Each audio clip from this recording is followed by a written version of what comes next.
Oke, ketemu lagi di podcast 1761 dan masih sama gue Andri, yang kali ini kita bakal kedatangan satu orang yang spesial banget nih, karena teman lama gue.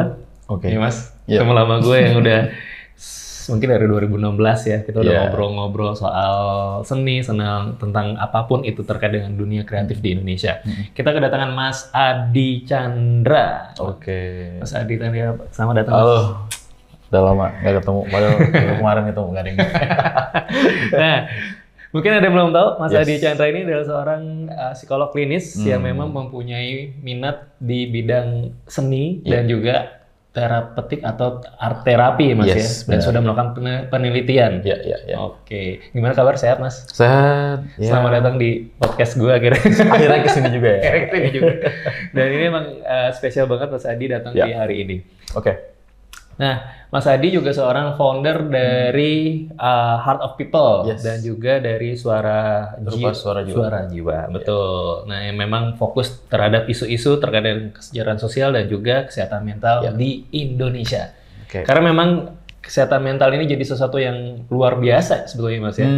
Sesuatu yang memang saat ini kalau gue bilang sendiri secara pribadi ini lagi happening. Yep. Betul. Oke. Nah, langsung aja kita ke pertanyaan pertama yang udah disiapin sama teman-teman redaksi. Cie. Nih ada satu fakta nih Mas, Ya. Mas Adi. Apa Kalau tuh? ternyata di tahun lalu ada satu survei di 2023, ternyata memang kesehatan mental ini jadi sesuatu yang jadi concern-nya warga dunia. Yep. Betul ya Mas ya? Oke. Itu kenapa sih Mas? Kenapa sekarang jadi kesehatan mental tuh jadi sesuatu yang wow, semua orang pengen tahu gitu loh Mas. Iya. Oke, jadi kalau mungkin untuk pertanyaan kesehatan mental jadi hal yang concern to start yang kalau kita lihat ya dari di dunia ini start dari yang namanya COVID. Jadi pandemi itu memang membuat banyak manusia mungkin mengalami pengalaman dalam pikiran dan perasaan yang berbeda ya. Karena mungkin harus di lockdown, Betul. ada ketidakpastian secara ekonomi, ada kehilangan banyak hal yang mungkin akhirnya membuat orang sadar bahwa aku punya perasaan pikiran yang udah terganggu nih. Minimal stres lah ibaratnya. Stres, betul. Karena angka stres itu meningkat, angka kecemasan meningkat, depresi meningkat, dan banyak hal yang lagi yang mungkin muncul. Itu satu. Jadi awareness-nya meningkat setelah COVID. Yang kedua juga ada salah satu hal yang cukup membangun sebuah awareness itu adalah komunikasi, media, dan informasi. Termasuk sosial media juga kan Yes, jadi banyak banget informasi yang beredar tentang isu kesehatan mental itu sendiri dari berbagai macam sumber, dari yang benar-benar valid sampai nggak valid juga banyak seperti itu. Jadi sampai nggak valid juga ya. iya gitu. Jadi sebenarnya penyebaran informasi yang cukup meluas karena akses teknologi juga sangat mudah, Betul. membuat seseorang tuh mudah terpapar tentang informasi tentang isu kesehatan mental. Jadi kalau mungkin yang paling bisa kita lihat itu di dua hal itu dulu sih, dari fenomena COVID itu dengan sosial media dan ya akses teknologi yang mudah buat setiap orang untuk mencari informasi tersebut. Mungkin itu dulu. Termasuk waktu di COVID itu loneliness ya, Yes, rasa sendiri gitu ya, Iya. itu muncul ya. Bener, apalagi kayak sebenarnya di luar dari perasaan sendiri juga banyak sekali manusia juga. Ingat nggak sih, kita sering banget buat webinar stres, webinar motivasi dan lain-lain. Nah, itu mungkin adalah salah satu adaptasi manusia untuk kayak merespon bahwa ternyata ada sesuatu hal yang aneh nih dalam pikiran perasaanku dan aku butuh sesuatu hal untuk membangkitkannya kembali gitu-gitu sih. Oke. Nah, terus juga ternyata kalau gue dapat informasi juga nih, stres itu atau permasalahan terkait dengan pengelolaan stres itu juga termasuk yang jadi masalah nomor 3 yang paling banyak di concern sama masyarakat dunia. Nah, sebenarnya apa sih Mas seorang ataupun penyebab dari stres itu sendiri? Gue sendiri kadang-kadang ya semua orang mungkin ngadepin stres ya, kayak gitu sih Mas. Oke. Mungkin kita berangkat dari apa pengertian stres dulu ya. Stres itu kan respon secara biologis, respon secara badan bahwa manusia sedang dalam situasi atau keadaan mungkin tertekan. Atau mungkin adanya perubahan yang mendadak, atau mungkin situasi yang tidak ideal sesuai dengan ekspektasi. Tidak biasa seperti itu. Jadi mungkin adalah respon yang mungkin secara natural setiap manusia akan mengeluarkan respon itu gitu, stres. Karena stres itu adalah hal yang kalau tidak dikelola akan jadi hal yang tidak baik kalau berlebihan. Tapi kita juga butuh stres untuk bekerja, untuk punya motivasi. Ada sebuah sense of urgency bahwa kita harus mengerjakan sesuatu. Deadline kayak gitu-gitu ya. Ya gitu. Jadi sebenarnya kalau kita lihat dari pengertian stres itu bisa baik, bisa buruk. Ada yang distress, ada eustress. Kalau eustress yang mungkin yang positif, distress yang mungkin bersifat negatif. Nah, kalau meningkatnya stres sendiri yang kalau kembali kepada fenomena saat ini, mungkin apa ya, banyak banget, minimal gini deh, informasi-informasi yang terlalu sering kita lihat, kita rekam dalam pikiran kita, itu mungkin sudah overload ya. Betul. Itu bisa jadi sebuah sumber stres tertentu lah, karena mungkin informasi yang kita lihat ternyata sifatnya negatif, misalnya seperti itu. Terus di sisi lain juga ada hal-hal yang bersifat dengan adanya problem-problem yang relate sama pekerjaan. Itu hal yang pasti productivity setiap hari lah. Itu pasti yang mungkin muncul. Jadi sebenarnya stres itu adalah respon dari keadaan yang mungkin bisa dikatakan cukup membuat seseorang tuh merasa tertekan, perubahan yang benar-benar mendadak, ada hal yang di luar dari ekspektasi mereka, mungkin ke arah situ sih kita lihat perspektifnya ya. Itu adalah respon badania yang mungkin meningkat karena satu, distraksi, masalah di kehidupan saat ini juga meningkat. Gitu aja sih mungkin ya. Siap. Oke, Mas Adi, ini kita balik lagi ngomongin soal stres. Bahkan tadi gue udah satu case nih ya dari teman kita sendiri gitu. Ternyata kalau dia stres, dia itu bisa nyebabin pemikiran-pemikiran buruknya muncul gitu kan, sampai jiwa dan raganya. Nah sebetulnya stres itu apa benar-benar harus dikendalikan atau emang harus benar-benar dihilangin sih sebenarnya secara normalnya, Mas? Cukup challenging ya kalau kita ngomong tentang menghilangkan stres itu terkesan memaksakan ya. Mungkin kita bisa bilang kayak mengelola stres sehingga dampak stres itu lebih berkurang seperti itu, karena kita butuh stres kan, tadi respon stres itu adalah respon keseharian manusia itu sendiri, ada yang secara positif atau negatif. Jadi kalau dibilang dihilangkan, aku rasa itu cukup agak sulit, tapi dikelola itu akan lebih baik supaya respon stresnya tidak bersifat negatif. Betul. Seperti itu, karena kalau untuk stres sendiri kan dampaknya bisa luas ya, ke fisik juga bisa.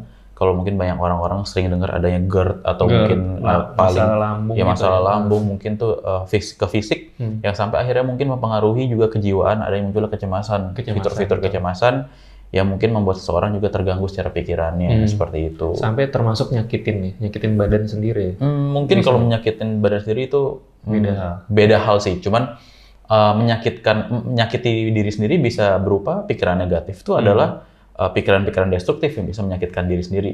Kita nggak usah ngomong menyakiti fisik dulu aja. Pikirannya dulu. Iya, mungkin bisa jadi salah satu bentuk kita destruktif ke diri sendiri seperti itu.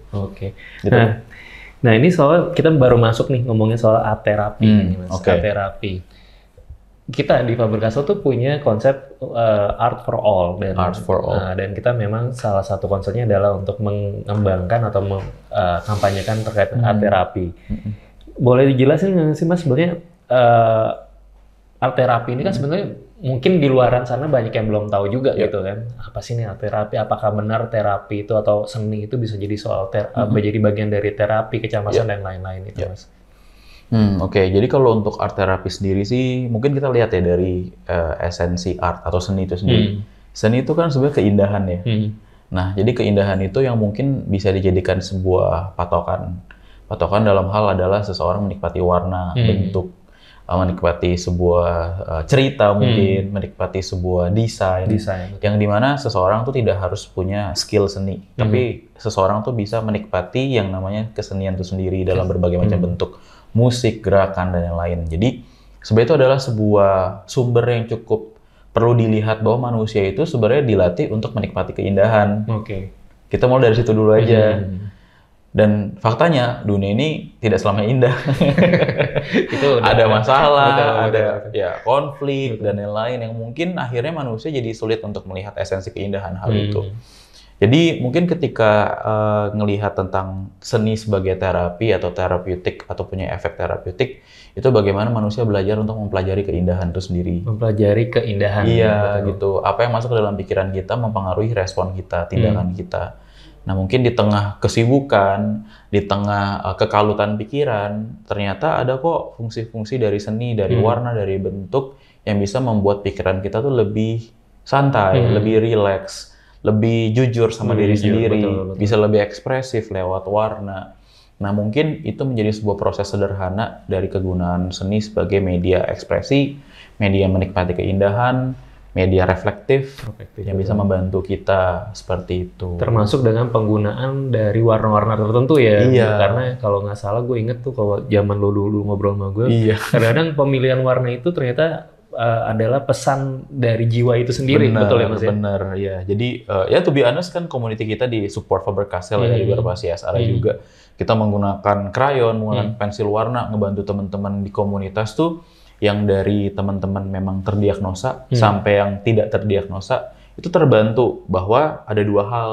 Satu, seni terapi itu memang dibuat untuk seseorang mungkin punya gejala kondisi tertentu ya, entah fisik atau mental. Tapi kalau seni terapeutik itu buat teman-teman yang memang tidak harus terdiagnosa, tapi memiliki manfaat. Okay. Memiliki manfaat untuk mereka lebih release stresnya gitu kan. Jadi lewat warna, lewat bentuk, lewat kreativitas. Itu bisa jadi bentuk yang menarik gitu. Oke, Mas Adi, gue masih banyak pertanyaan banget nih dari netizennya Faber-Castell. Oh baik. Mas Adi, ada yang nanya nih, memang saat ini anak muda tuh sering banget munculin istilah-istilah atau mereka memakai istilah yang istilahnya burnout lah, lalu juga ada gangguan kecemasan lah. Nah, pertanyaannya nih Mas, memang bener nggak sih menulis secara manual, lalu membuat warna, mengasir dan lain-lain itu bisa untuk mengurangi atau mengendalikan permasalahan kejiwaan itu sebenarnya Mas? Kalau dibilang bisa, yang terpenting adalah orang yang melakukannya sadar bahwa ketika mereka mengarsir, ketika mereka mewarnai, mereka membutuhkan kegiatan tersebut untuk mengekspresikan diri. Karena kalau untuk yang namanya menulis, mewarnai atau mengarsir itu setiap hari pasti kita pernah melakukannya, tapi tidak intentionally atau tidak secara sadar untuk sebuah tujuan tertentu. Betul. Jadi sebenarnya perlu juga sebuah kesadaran bahwa ketika aku menulis, ketika aku mewarnai, ketika aku mengarsir, itu adalah salah satu caraku untuk mengelola perasaan dan pikiran. Jadi tetap harus ada kesadaran di area aspek itu gitu. Betul. Tapi kalau tanpa kalau bawa sadar sendiri kayak menulis, menggunting pun ada sebuah kepuasan tersendiri karena ada energi yang mungkin disalurkan dari tangan sampai akhir itu bisa menjadi sebuah output. Kayak gitu, dan itu sangat natural bahwa survival skill kita selain berbicara, selain kita berjalan, kita juga diajarkan bahasa dan menulis. Dan gerakan tangan itu menjadi salah satu hal yang mungkin kalau pencipta udah setting dari dulu awal nih manusia bisa menulis, menggambar, ya itu adalah hal-hal yang sebenarnya tanpa sadar kita perlu lihat kembali sih. Natural ya, esensi gitu sih. Ya, sangat sederhana. Jadi tapi walaupun ada gadget pun sebetulnya ya balik lagi menulis manual, menggambar dan lain-lain itu emang sudah bagian dari manusia itu sendiri sebenarnya Mas ya. Iya, benar gitu. Nah, gue mau juga mau ngobrolin sedikit nih tentang produk terbarunya Faber-Castell nih. Menarik banget ya, ada produk apa aja nih? Produk Faber-Castell sih banyak banget nih. Ada yang sifatnya untuk menulis. Nah, ini ada kita nyebutnya Arte Gel nih Mas. Ini smooth banget. Nah, ini 05. Nah, ini desain terbarunya. Jadi emang smooth banget buat Faber-Castell, buat anak-anak, terutama anak muda, buat nulis. Kayak tadi gue sama Mas Adi coba cetek-cetek buat bikin catatan lah ya. Walaupun kadang-kadang masih udah pakai handphone, tapi tetapnya bikin coret-coretan kecil pakai produk dari Faber-Castell kayak gitu. Nah, yang baru juga dari Faber-Castell adalah Black Edition. Nah, Black Edition ini Mas, nah ini memang spesial banget. Juga sih. Udah nyobain ya? Udah nyobain. Oke, Black Edition ini memang satu yang baru juga di grupnya Faber-Castell. Kita memang fokus buat memperkenalkan ini kepada segmen SMP, SMA gitu. Jadi kalau dulu ada produk-produk dari Creative Studio maupun Art and Graphic, kita punya namanya sekarang Black Edition. Seru banget karena bedain sama yang biasa. Kalau dulu kita mewarnai itu di kertas putih, Black Edition ini spesial banget karena kita bisa dicoba atau explore di kertas basic yang hitam gitu. Makanya yang disebut Black Edition. Kayak gitu. Udah ada 2 varian. Ada oil pastel dan juga pensil warna. Betul. Pensil warnanya lebih terah ya. Betul. Dan ini belum ada di pasaran nih. Yang sebelah belum ada bikin. It's a good thing dari Faber-Castell. Nah Mas Adi, ini sesuai tadi omongan gue, kita punya namanya Black Edition nih. Black Edition dari Faber-Castell yang paling baru banget nih di lini produknya. Ini banyak banget. Nah, kebetulan yang gue kasih lihat ke lo adalah yang untuk versi oil pastel nih Mas.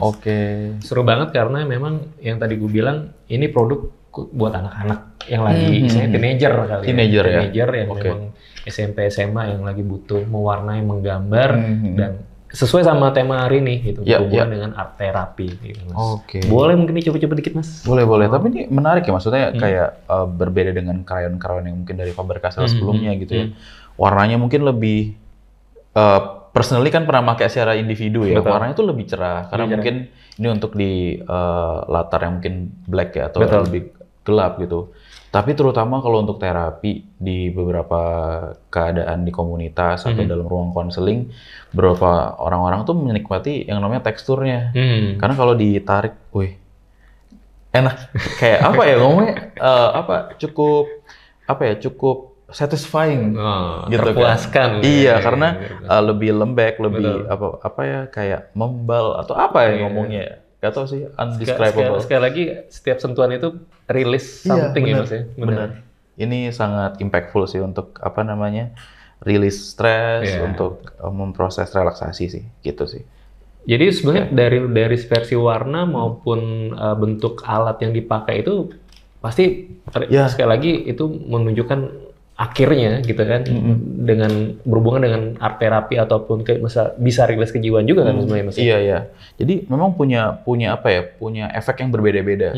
Dari oil pastel bahkan dengan spidol aja tuh berbeda. Betul. Kita punya beberapa settingan yang memang kita punya tujuan itu menggunakan media berdasarkan keluhannya atau mungkin berdasarkan situasi yang ada seperti itu. Misalnya lagi pengen rilis energi, kasih krayon. Mungkin jangan dikasih spidol. Kalau kasih spidol mungkin malah lebih fokus kan. Kalau mungkin butuh fokus, bolehlah kasih yang mungkin pensil warna, krayon yang mungkin bisa seseorang tuh melatih fokusnya lewat ujung dari bolpen atau spidol yang lebih lancip seperti itu. Sebenarnya basicnya itu adalah experience dari berbagai macam media, efeknya juga beda-beda seperti itu. Nah, menarik. Masih berhubungan tadi nih. Selama lo ini jadi buka konseling gitu ya, Mas. Iya. Dan pasti kan lo nemu banyak banget nih case di mana anak-anak muda itu punya masalah yang menurut lo yang memorable sampai saat ini sebagai seorang konselor apa sih, Mas? Yang berhubungan sama art terapi? Banyak sih. Coba yang paling memorable mungkin ada salah satu klien kita itu tuh menggunakan yang namanya seni, tapi seninya itu lebih ke arah di tembok rumahnya.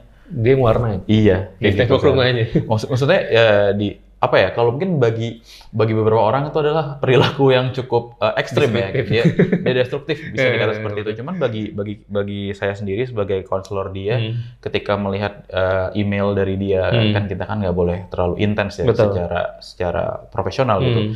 Jadi ketika mengirim email, banyak beberapa dokumentasi itu di kamar dia pakai krayon, dia pakai pensil warna. Tapi itu hal yang cukup memorable buat saya karena ternyata kalau dikasih yang namanya media yang kecil dia tidak cukup, jadi dia menggunakan di tembok seperti itu. Enggak dimarahin bapak itu? Karena memang fungsinya adalah untuk terapi, jadi diizinkan secara nggak langsung ya. Di sisi lain tuh ada satu. Sebenarnya banyak sih hal yang memorable, cuman ketika bayangin kita lagi minta mana PR kamu, terus dikasih tunjuk harusnya di kertas tapi digambar di tembok gitu, gitu kan. Dan itu hal yang cukup unik dan memorable buat aku sih. Untungnya bapak ibunya nggak marah ya? Enggak sih. Sama gue sih, gue saat di rumah ya udah lo nyoret-coret, go ahead gitu tuh. Ya setiap lebaran kita ngecat baru lagi, gitu ya. Kalau di inilah. Nah, Mas Adi, ini masalah masih berhubungan sama anak muda. Ada banyak survei yang bilang bahwa generasi Zoom atau Z ini mereka punya tanda kutip jadi generasi yang paling sering banget terkena sama isu-isu mental. Emang seberapa parah sih, atau mungkin lo punya data terkait dengan permasalahan di generasi Z ini sih, Mas? Sebenarnya kalau ngomong data sih banyak yang kita bisa lihat di Google ya. Cuman sebelum ke data, kita juga perlu lihat konteksnya dulu nih. Kan banyak banget nih statement Gen Z itu adalah generasi yang mungkin strawberry, lembek, patah lah, dan semua-semuanya gitu. Tapi sebelum kita memaknai konsep tersebut, kita juga harus lihat situasi seperti yang tadi kita lihat di awal sesi podcast ini, bahwa informasi teknologi yang ada itu kan lebih berkembang dibandingkan generasi sebelumnya. Jadi mungkin kita bisa katakan dari perkembangan teknologi juga cukup mempengaruhi respon-respon generasi yang saat ini gitu betul. kan. Karena mereka nggak bisa dulu kali ya. Iya, kita nggak bisa lepas dari yang namanya gadget ya. Jadi segala informasi itu bisa sangat mungkin muncul di sisi lain. Dan berani speak up kayaknya sekarang. Iya. Kalau zaman dulu kan mau speak up lu kemana gitu. Sekarang gue lagi ada masalah nih, speak up. Iya benar gitu ya Mas ya. Jadi aksesnya ada, media untuk mengekspresikan juga ada. Tapi tetap perlu disikapi, harus ada yang namanya batasan yang sehat. Oke. Underline-nya adalah batasan yang sehat. Betul. Misalnya kita kan pengen curhat ya. Ada momen beberapa temuan oversharing di sosial media akhirnya malah berimpact negatif ke orang-orang tertentu karena mungkin respon-respon yang diharapkan oleh seorang tersebut itu berbeda. Betul. Jadi harus tahu batas lah di sisi lain. Apalagi saat ini orang tuh udah mudah ya untuk yang namanya mengviralkan sesuatu kayak gitu kan. Iya, maksudnya ada hal yang sehat, ada hal yang nggak sehat. Nah, kita perlu bijak di sisi lain kayak gitu. Kalau yang kita pakai adalah thinking before your posting gitu ya Mas. Itu sesuatu sebenarnya kalimatnya sederhana tapi sebenarnya sangat penting banget buat kalau kita ya sekali lagi kalau gue dulu pelajarin ternyata di digital itu ranah digital ada namanya etika dan juga ada namanya norma. Itu juga sama seharusnya dilakukan di digital juga ya Mas ya. Iya, jadi respon-respon kita di generasi muda itu juga perlu kita harus bijak sih, belajar untuk bijak seperti itu. Meskipun kita punya banyak yang namanya teknologi yang memudahkan kita untuk cara cepat mengekspresikan sesuatu kayak gitu. Tapi kalau ngomong kembali ke data, yang paling benar-benar menarik adalah mungkin permasalahan bukan sebatas di mana permasalahan disebabkan oleh keluarga lagi. Mungkin kalau dulu kita sering banget ya quote unquote misalnya keluarga yang mungkin bermasalah menghasilkan anak yang bermasalah dan lain seperti itu. Oke, juga sebetulnya Mas. Ya, oke itu bisa dikatakan yes, tapi kita nggak bisa melihat itu sebagai salah satu penyebab. Bahkan penyebab utama yang namanya isu kesehatan mental yang kita nggak harus ngomong tentang penyakit mental dulu adalah masalah ekonomi. Masalah ekonomi, masalah yang namanya hal-hal berhubungan dengan gaya hidup, konsumerisme, di mana kalau kita kembali kepada generasi muda saat ini, sangat mudah untuk membandingkan kesuksesan dirinya dengan orang lain.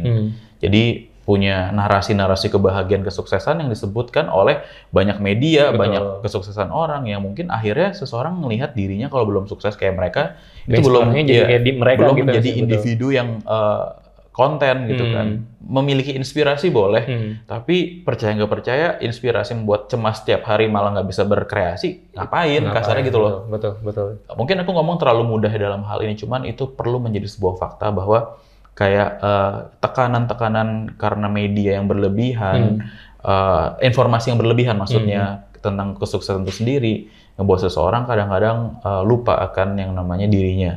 Sudah sejauh mana apa yang dia buat mengapresiasi dirinya. Nah itu kan meningkatkan stres di sisi lain kan. Betul. Gaya hidup, konsumerisme, beli ini, beli itu. Apalagi banyak sekarang pay later.